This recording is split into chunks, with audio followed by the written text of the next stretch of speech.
This is Heartbeat of History, and I got kind of an interesting read today. So today I'm going to be reading the Zombie Survival Guide, by Max Brooks, and it's a very interesting book. I think you'll like it. It's about surviving the zombie apocalypse. Now, I honestly can't say too much. This book pretty much speaks for itself. Without further ado, let's jump right in.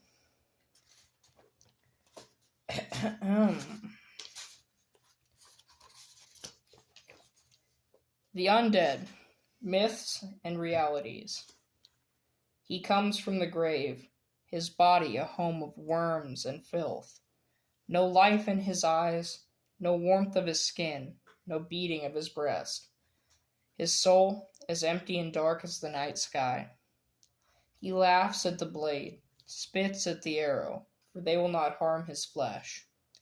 For eternity he will walk the earth, smelling the sweet blood of the living, feasting upon the bones of the damned. Beware, for he is the living dead.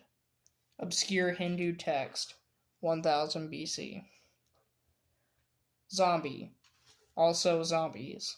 1. An animated corpse that feeds on living human flesh. 2. A voodoo spell that raises the dead. 3. A voodoo snake god. 4. One who moves or acts in a daze, like a zombie, a word of West African origin. What is a zombie? How are they created? What are their strengths and weaknesses? What are their needs, their desires? Why are they hostile to humanity? Before discussing any survival techniques, you must first learn what you are trying to survive. We must begin by separating fact from fiction. The Walking Dead are neither a work of black magic nor any other supernatural force. Their origin stems from a virus known as solanum, a Latin word used by Jan van der Haven, who first discovered the disease. Solanum, the virus. Solanum works by traveling through the bloodstream from the initial point of entry to the brain. Through means not yet fully understood, the virus uses the cells of the frontal lobe for replication, destroying them in the process. During this period, all bodily functions cease. By stopping the heart, the infected subject is rendered dead. The brain, however, remains alive but dormant, while the virus mutates its cells into a completely new organ. The most critical trait of this new organ is its independence from oxygen. By removing the need for this all-important resource, the undead brain can utilize, but is in no way dependent upon, the complex support mechanism of the human body. Once mutation is complete, this new organ reanimates the body into a form that bears little resemblance, physiologically speaking, to the original corpse. Some bodily functions remain constant, others operate in a modified capacity, and the remainder shut down completely. This new organism is a zombie, a member of the living dead. 1. Source. Unfortunately, extensive research has yet to find an isolated example of solanum in nature. Water, air, and soil in all ecosystems, from all parts of the world, have turned up negative, as have their accompanying flora and fauna. At the time of this writing, the search continues. 2. Symptoms. The timetable below outlines the process of an infected human, give or take several hours depending on the individual. Hour 1. Pain and discoloration, brown or purple, of the infected area. Immediate clotting of the wound, provided the infection came from a wound. Hour 5. Fever, 99 to 103 degrees Fahrenheit. Chills, slight dementia, vomiting, acute pain in the joints. Hour 8. Numbing of extremities and infected area. Increased fever, 103 to 106 degrees Fahrenheit. Increased dementia, loss of muscular coordination. Hour 11. Paralysis in the lower body, overall numbness, slowed heart rate. Hour 16. Coma. Hour 20. Heart stoppage, zero brain activity. Hour 3. Reanimation. 3. Transference. Solanum is 100% communicable and 100% fatal. Fortunately for the human race, the virus is neither waterborne nor airborne. Humans have never been known to contract the virus from elements in nature. Infection can only occur through direct fluidic contact. A zombie bite, although by far the most recognizable means of transference, is by no means the only one. Humans have been infected by brushing their open wounds against those of a zombie, or by being splattered by its remains after an explosion. Ingestion of infected flesh, provided the person has no open mouth sores, however, results in permanent death rather than infection. Infected flesh has proven to be highly toxic. No information, historical, experimental, or otherwise, has surfaced regarding the results of sexual relations with an undead specimen, but as previously noted, the nature of solanum suggests a high danger of infection. Warning against such an act would be useless, as the only people deranged enough to try would be unconcerned for their own safety. Many have argued that, given the congealed nature of undead bodily fluids, the chances of infection from a non-bite contact should be low. However, it must be remembered that even one organism is enough to begin the cycle. 4. Cross-species infection. Solanum is fatal to all living creatures, regardless of size, species, or ecosystem. Reanimation, however, takes place only in humans. Studies have shown that solanum infecting a non-human brain will die within hours of the death of its host, making the carcass safe to handle. Infected animals expire before the virus can replicate throughout their bodies. Infection from insect bites, such as from mosquitoes, can also be discounted. Experiments have proven that all parasitic insects can sense and will reject an infected host 100% of the time. 5. Treatment. Once a human is infected, little can be done to save him or her. Because solanum is a virus and not a bacteria, antibiotics have no effect. Immunization, the only way to combat a virus, is equally useless, as even the most minute dosage will lead to a full-blown infection. Genetic research is underway. Goals range from stronger human antibodies to resistant cell structure to a counter-virus designed to identify and destroy solanum. This and other, more radical treatments are still in the earliest stages, with no foreseeable success in the near future. Battlefield experiences have led to the immediate severing of the infected limb, provided this is the location of the bite, but such treatments are dubious at best, with a less than 10% success rate. Chances are the infected human was doomed from the moment the virus entered his or her system. Should the infected human choose suicide, he should remember that the brain must be eliminated first. Cases have been recorded in which recently infected subjects, deceased by means other than the virus, will nonetheless reanimate. Such cases usually occur when the subject expires after the 5th hour of infection.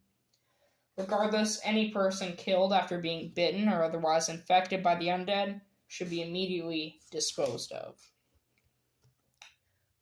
6. Reanimating the already deceased.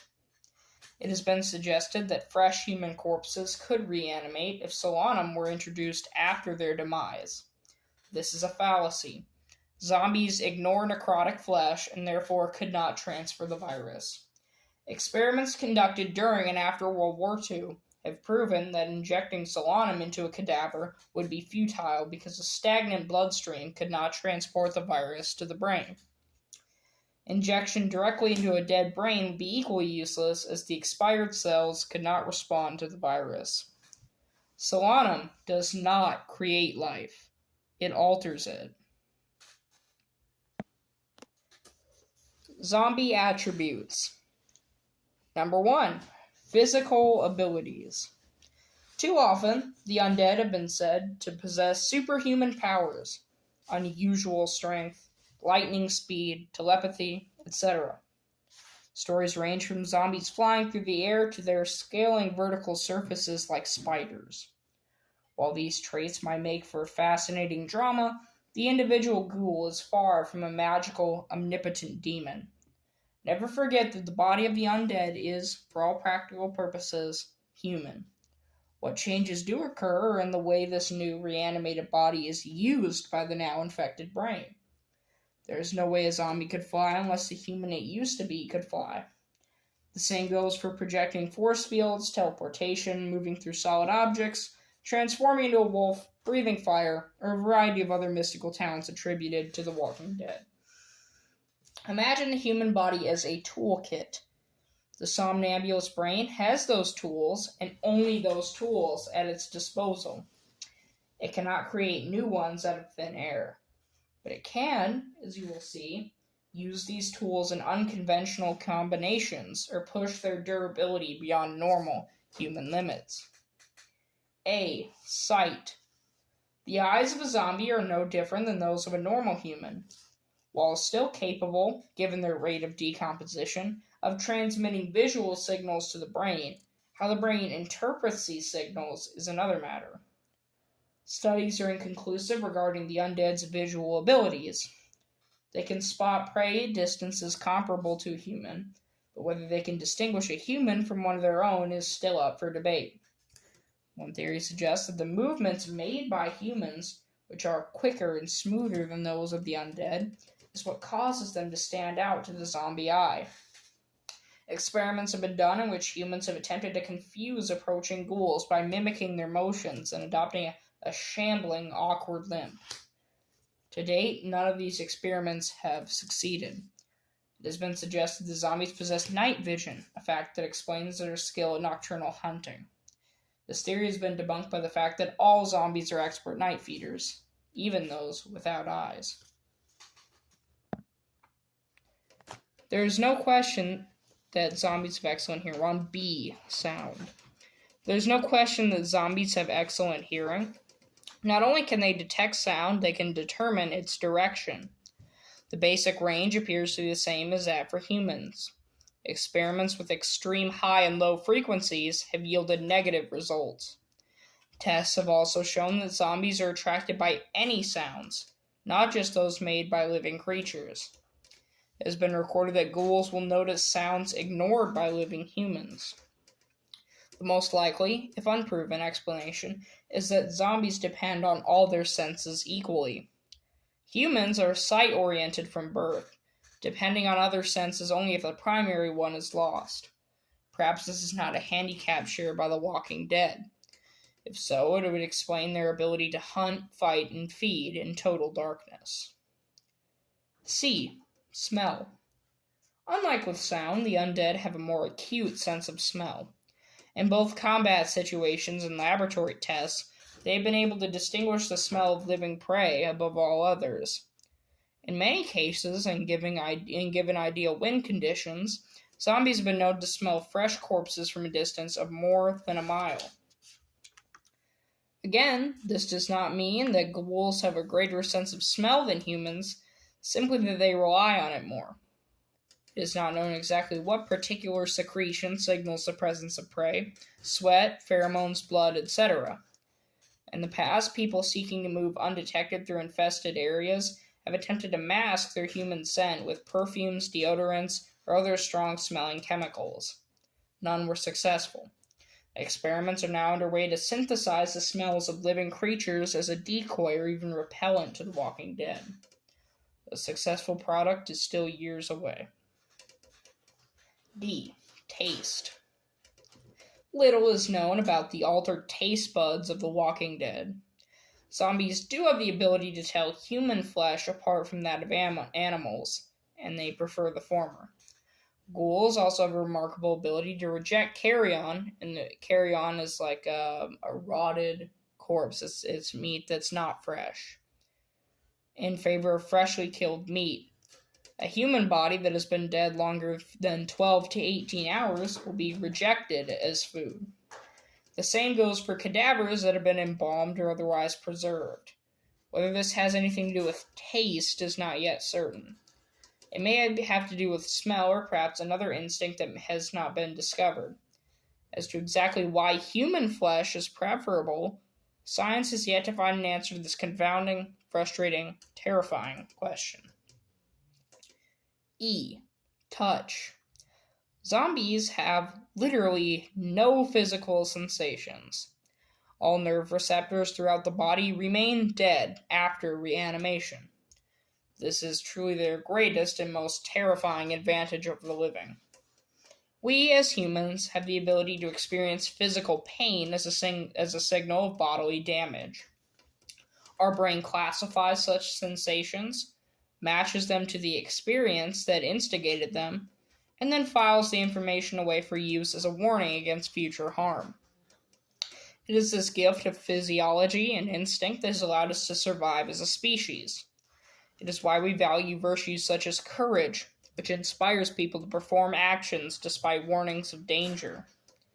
The inability to recognize and avoid pain is what makes the Walking Dead so formidable.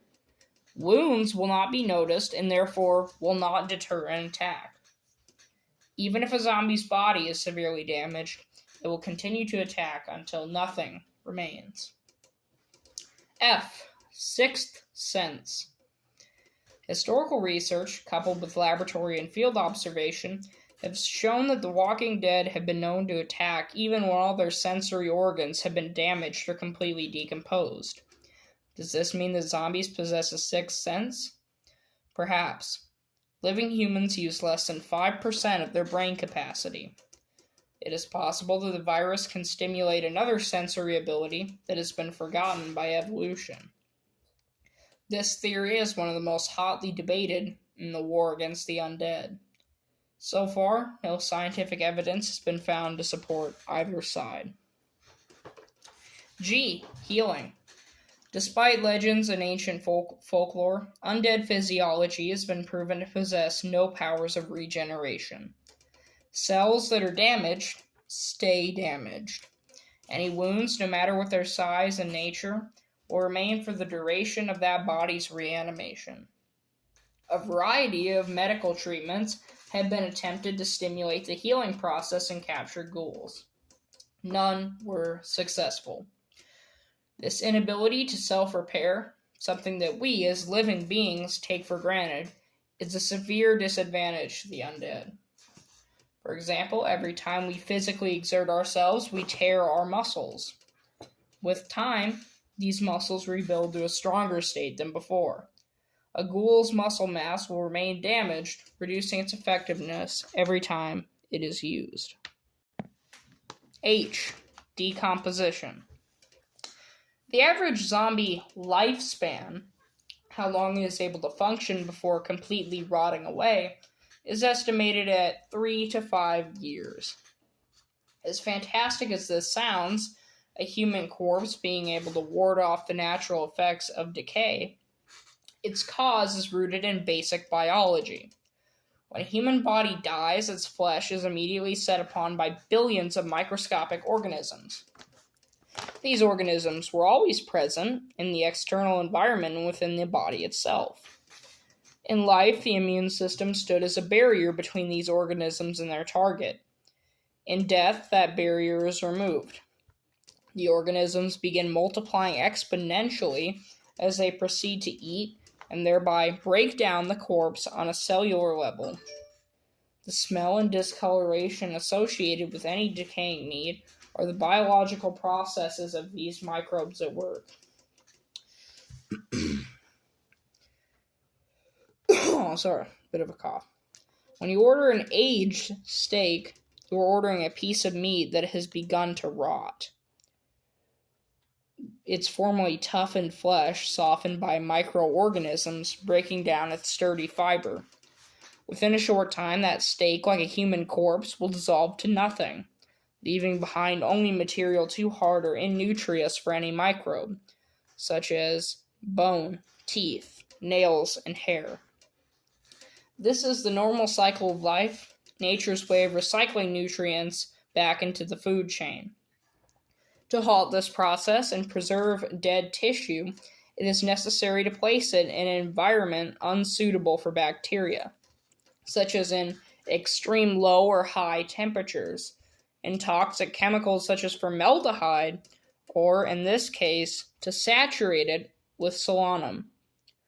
Almost all the microbe species involved in normal human decomposition have repeatedly rejected flesh infected by the virus, effectively embalming the zombie.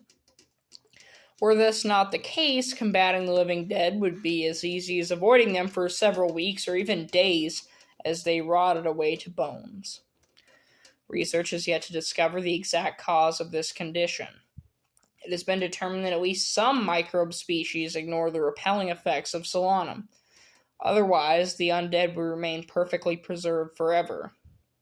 It has also been determined that natural conditions such as moisture and temperature play an important role as well. Undead that prowl the bayous of Louisiana are unlikely to last as long as those in the cold, dry Gobi Desert. Extreme situations, such as deep freezing or immersion in preservative fluid, could, hypothetically, allow an undead zombie to exist indefinitely. These techniques have been known to allow zombies to function for decades, if not centuries. Decomposition does not mean that a member of the Walking Dead will simply drop. Decay may affect various parts of the body at different times. Specimens have been found with brains intact but nearly disintegrated bodies. Others with partially rotted brains may control some bodily functions but be completely paralyzed in others. A popular theory has recently circulated that attempts to explain the story of the ancient Egyptian mummy as one of the first examples of an embalmed zombie. The preservation techniques allowed it to function several thousand years after being entombed. Anyone with a rudimentary knowledge of ancient Egypt would find this story almost laughably untrue. The most important and complicated step in preparing a pharaoh for burial was the removal of the brain. I. Digestion. Recent evidence has once and for all discounted the theory that human flesh is the fuel for the undead. A zombie's digestive tract is completely dormant. The complex system that processes food, extracts nutrition, and excretes waste does not factor into a zombie's physiology. Autopsies conducted on neutralized undead have shown that their food lies in its original, undigested state at all sections of the tract. This partially chewed, slowly rotting matter will continue to accumulate as the zombie devours more victims until it is forced through the anus or literally burst through the stomach or intestinal lining. While this more dramatic example of non-digestion is rare, hundreds of eyewitness reports have confirmed undead to have distended bellies. One captured and dissected specimen was found to contain 211 pounds of flesh within its system. Even rarer accounts have confirmed that zombies continue to feed long after their digestive tracts have exploded from within. J. Respiration. The lungs of the undead continue to function in that they draw air into and expel it from the body. This function accounts for a zombie's signature moan. What the lungs and body chemistry fail to accomplish, however, is to extract oxygen and remove carbon dioxide. Given that solanum obviates the need for both of these functions, the entire human respiratory system is obsolete in the body of a ghoul. This explains how the living dead can walk underwater or survive in environments lethal to humans. Their brains, as noted earlier, are oxygen independent. K. Circulation. It would be inaccurate to say that zombies have no heart. It would not be inaccurate, however, to say that they find no use for it. The circulatory system of the undead is little more than a network of useless tubes filled with congealed blood. The same applies to the lymphatic system as well as all other bodily fluids. Although this mutation would appear to give the undead one more advantage over humanity, it has actually proved to be a godsend. The lack of fluid mass prevents easy transmission of the virus. Were this not true, hand-to-hand combat would be nearly impossible, as the defending human would almost certainly be splattered with blood and or other fluids. L. Reproduction. Zombies are sterile creatures. Their sexual organs are necrotic and impotent.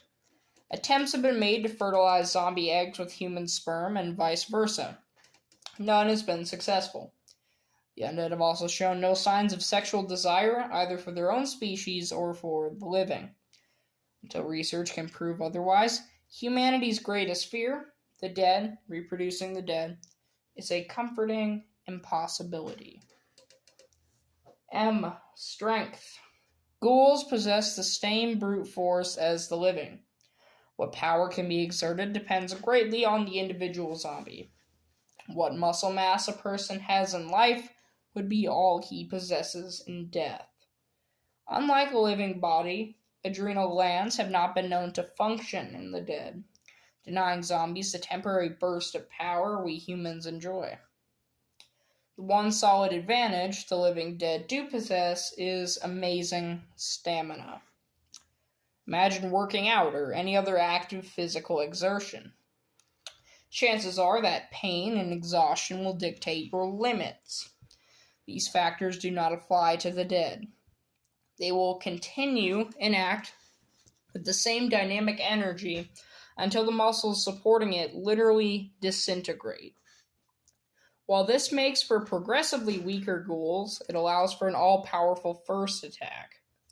Many barricades that would have exhausted 3 or even 4 physically fit humans have fallen to a single determined zombie. N. Speed. The walking dead tend to move at a slouch or limp. Even without injuries or advanced decomposition, their lack of coordination makes for an unsteady stride. Speed is mainly determined by leg length. Taller ghouls have longer strides than their shorter counterparts. Zombies appear to be incapable of running. The fastest have been observed to move at a rate of barely 1 step per 1.5 seconds. Again, as with strength, the dead's advantage over the living is their tirelessness. Humans who believe they have outrun their undead pursuers might do well to remember the story of the tortoise and the hare, adding, of course, that in this instance, the hare stands a good chance of being eaten alive. O. Agility. The average living human possesses a dexterity level 90% greater than the strongest ghoul. Some of this comes from the general stiffness of necrotic muscle tissue, hence their awkward stride. The rest is due to their primitive brain functions. Zombies have little hand-eye coordination, one of their greatest weaknesses. No one has ever observed a zombie jumping, either from one spot to another or simply up and down. Balancing on a narrow surface is similarly beyond their ability. Swimming is also a skill reserved for the living. The theory has been put forth that if an undead corpse were to be bloated enough to rise to the surface, it could present a floating hazard. This is rare, however, as the slow rate of decomposition would not allow byproduct gas to accumulate. Zombies who walk or fall into bodies of water will more likely find themselves wandering aimlessly across the bottom until eventually dissolving. They can be successful climbers, but only in certain circumstances. If zombies perceive prey above them, for example in the second story of a house, they will always attempt to climb to it. Zombies will try to scale any surface, no matter how unfeasible or even impossible. In all but the easiest situations, these attempts have met with failure. Even in the case of ladders, when simple hand-over-hand coordination is required, only 1 in 4 zombies will succeed. 2.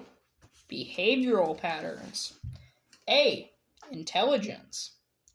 It has been proven, time and again, that our greatest advantage over the undead is our ability to think. The mental capacity of the average zombie ranks somewhere beneath that of an insect. On no occasion have they shown any ability to reason or employ logic. Attempting to accomplish a task, failing, then by trial and error discovering a new solution, is a skill shared by many members of the animal kingdom, but lost on The Walking Dead. Zombies have repeatedly failed laboratory intelligence tests set at the level of rodents. One field case showed a human standing at one end of a collapsed bridge with several dozen zombies on the other side. One by one, the Walking Dead tumbled over the edge in a futile attempt to reach him. At no time did any of them realize what was happening and change their tactics in any way. Contrary to myth and speculation, zombies have never been observed using tools of any kind. Even picking up a rock to use as a weapon is beyond their grasp. This simple task would prove the basic thought process involved in realizing that the rock is a more efficient weapon than the naked hand. Ironically, the age of artificial intelligence has enabled us to identify more easily with the mind of the zombie than that of our more primitive ancestors. With rare exceptions, even the most advanced computers do not have the ability to think on their own. They do what they are programmed to do, and nothing more. Imagine a computer programmed to execute one function. This function cannot be paused, modified, or erased. No new data can be stored. No new commands can be installed. This computer will perform that one function over and over until its power source eventually shuts down. This is the zombie brain, an instinct-driven, unitask machine that is impervious to tampering and can only be destroyed. B. Emotions. Feelings of any kind are not known to the Walking Dead. Every form of psychological warfare, from attempts at enraging the undead to provoking pity, have all met with disaster. Joy, sadness, confidence, anxiety, love, hatred, fear. All of these feelings and thousands more that make up the human heart are as useless to the living dead as the organ of the same name. Who knows if this is humanity's greatest weakness or strength? The debate continues and probably will forever. C. Memories. A modern conceit is that a zombie retains the knowledge of its former life. We hear stories of the dead returning to their places of residence or work, operating familiar machinery, or even showing acts of mercy to loved ones. In truth, not a shred of proof exists to support this wishful thinking. Zombies cannot possibly retain memories of their former lives in either the conscious or subconscious mind because neither exist. A ghoul will not be distracted by the family pet, living relatives, familiar surroundings, etc. No matter who a person was in his former life, that person is gone, replaced by a mindless automaton with no instinct other than for feeding. This begs the question, why do zombies prefer urban areas to the countryside? First, the undead do not prefer cities, but simply remain where they are reanimated. Second, the main reason zombies tend to stay in cities instead of fanning out to the countryside is because an urban zone holds the highest concentration of prey. D. Physical needs. Other than hunger, discussed later, the dead have shown none of the physical wants or needs expressed in mortal life. Zombies have never been observed to sleep or rest under any circumstances. They have not reacted to extreme heat or cold. In harsh weather, they have never sought shelter. Even something as simple as thirst is unknown to the living dead. Defying all laws of science, Solanum has created what can be described as a completely self-sufficient organism. E. Communication. Zombies have no language skills. Although their vocal cords are capable of speech, their brain is not. The only vocal ability appears to be a deep-throated moan. The moan is released when zombies identify prey. The moan will remain low and steady until physical contact is made. It will then shift in tone and volume as the zombie commences its attack.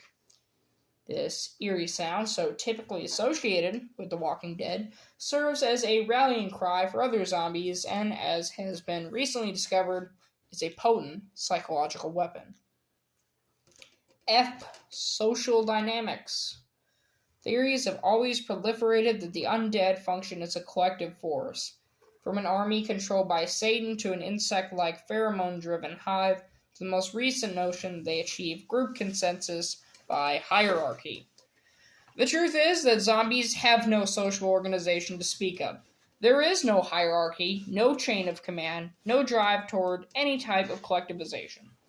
A horde of the undead, regardless of size, regardless of appearance, is simply a mass of individuals. If several hundred ghouls converge on a victim's location, it is because each one is drawn by its own instinct.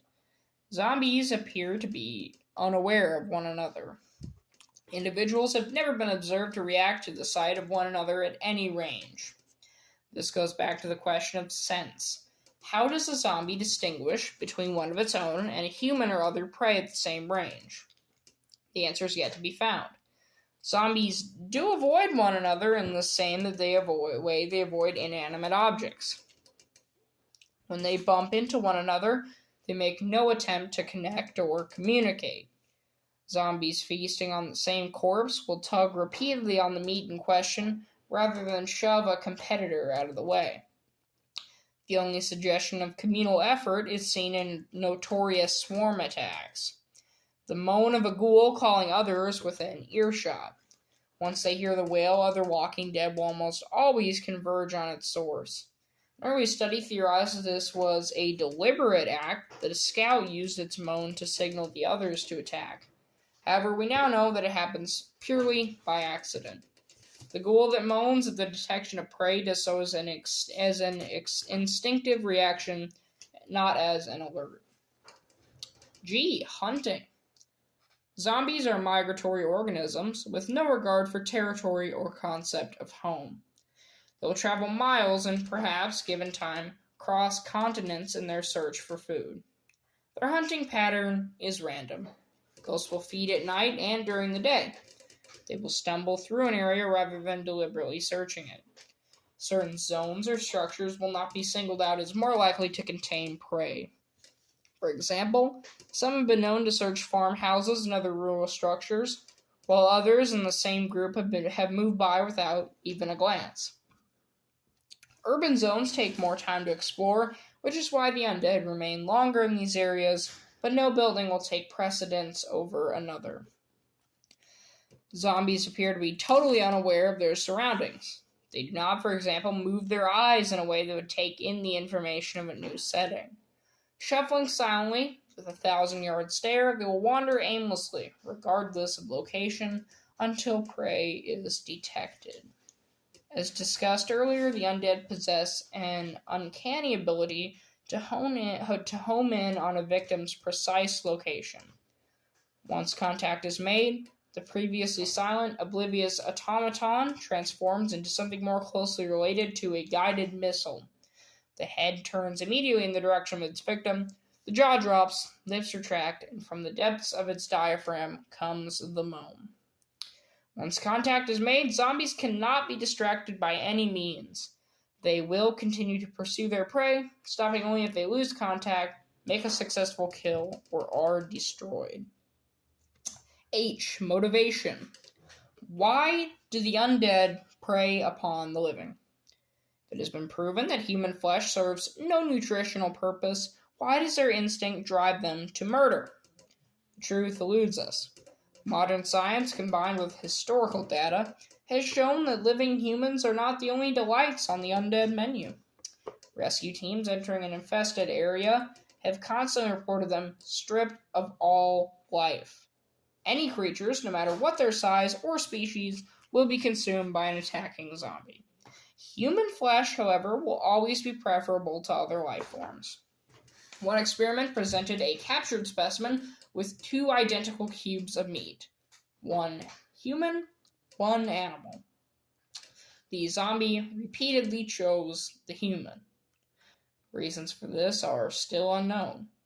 What can be confirmed beyond any shadow of doubt is that the instinct brought on by Solanum drives the undead to kill and devour any living creature they discover. There appear to be no exceptions. I. Killing of the dead. While destroying a zombie may be simple, it is far from easy. As we have seen, zombies require none of the physiological functions that humans need to survive. Destruction or severe damage of the circulatory, digestive, or respiratory system would do nothing to a member of the Walking Dead, as these functions no longer support the brain. Simply put, there are thousands of ways to kill a human, and only one to kill a zombie. The brain must be obliterated by any means possible. J. Disposal. Studies have shown that solanum can still inhabit the body of a terminated zombie for up to 48 hours. Exercise extreme care when disposing of undead corpses. The head, in particular, possesses the most serious hazard given its concentration of the virus. Never handle an undead corpse without protective clothing. Treat it as you would any toxic, highly lethal material. Cremation is the safest, most effective way of disposal. Despite rumors that a pile of burning corpses will spread solanum in a cloud of smoking plague, common sense would dictate that any virus is unable to survive intense heat, to say nothing of an open flame. K. Domestication. To reiterate, the zombie brain has proved so far to be tamper-proof. Experiments ranging from chemicals to surgery to electromagnetic waves have yielded negative results. Behavioral modification therapy and other such attempts to train the living dead like some kind of pack animal have similarly met with failure. Again, the machine cannot be rewired, will exist as is, or will not exist at all. I think that's gonna do it for today, guys. So I got through a few things I want to get through. We learned about the disease, learned about their physical abilities, and their we learned about the physical abilities and their behavioral patterns. Next time, we're gonna get into the voodoo zombie, how you can tell the difference between an infected zombie and a voodoo zombie. Hint, a voodoo zombie is somebody that has brain damage from lack of oxygen because they give you zombie power. Not trying to spoil everything, but that's what's coming up next. Also, we're going to talk about the Hollywood zombie, different types of outbreaks, and how to detect those different types of outbreaks. That's all going to be coming up next time, so stay tuned. Hope you had fun listening to this. I had fun reading this. Now my voice is getting tired, so it's late. I'm gonna head to bed, but I do hope you enjoyed it, and if you liked it, leave a like, and if you liked it even more, you can go ahead and subscribe. Yeah. Alright, that's all for today, and you know what, just go ahead and have a great day, or night, or whatever time it is. I hope you're not listening to this at night, because now I'm kind of scared to go to bed.